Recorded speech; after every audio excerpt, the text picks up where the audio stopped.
क्योंकि एक बार को आप सोचिए, आखिर उस बच्चे की गलती क्या होती है जो एक गरीब घर में पैदा होता है और उसको बेहतर शिक्षा से वंचित होना पड़ता है। शिक्षा के सामने एक पैसे की दीवार खड़ी है, जो जितनी ऊंची दीवार लांघ सकता है, जो जितना अधिक पैसा शिक्षा पे खर्च कर सकता है, वो उतनी बेहतर शिक्षा पा सकता है। लेकिन अगर एक देश एक है, लोकतांत्रिक देश है, तो शिक्षा भी सबको एक समान रूप से तो मिलनी ही चाहिए। आज परिस्थिति ये है कि एक तरफ तो प्राइवेट स्कूल हैं जो लूट के अड्डे बने हुए हैं, वहां पे आप एडमिशन कराने जाएंगे तो सिर्फ एडमिशन के नाम पे ही आपको 10,000 20,000 रुपए देना होगा। और कमीशन खोरी का ऐसा धंधा है कि कॉपी, किताब, टाई, बेल्ट, ड्रेस, जूता कहाँ से खरीदना है ये आप नहीं तय करेंगे वो प्राइवेट स्कूल वाले। यानी आम लोगों की मेहनत की आखिरी कौड़ी उनके जेब से वसूल लेना चाहते हैं। और दूसरी तरफ सरकारी स्कूलों में न तो पर्याप्त टीचर है, न पर्याप्त बिल्डिंगें हैं। 2019 का ही ये पुराना आंकड़ा है कि हर 100 में से 52 स्कूलों में या तो एक टीचर है या 2 टीचर हैं। और उन्हीं टीचरों के ऊपर जिम्मेदारी थोप दी जाती है कि जनगणना करो, मतगणना करो, पशुगणना करो, तमाम काम करवाए जाते हैं। और 19 के बाद से तब से कितने टीचर रिटायर हुए होंगे और 18 के बाद से कोई टीचर की वैकेंसी भी नहीं है।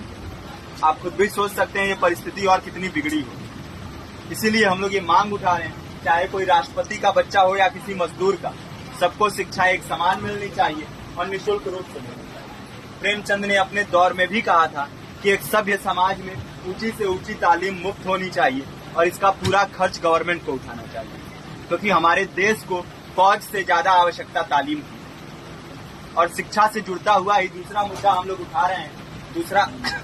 दूसरा मुद्दा है रोजगार का।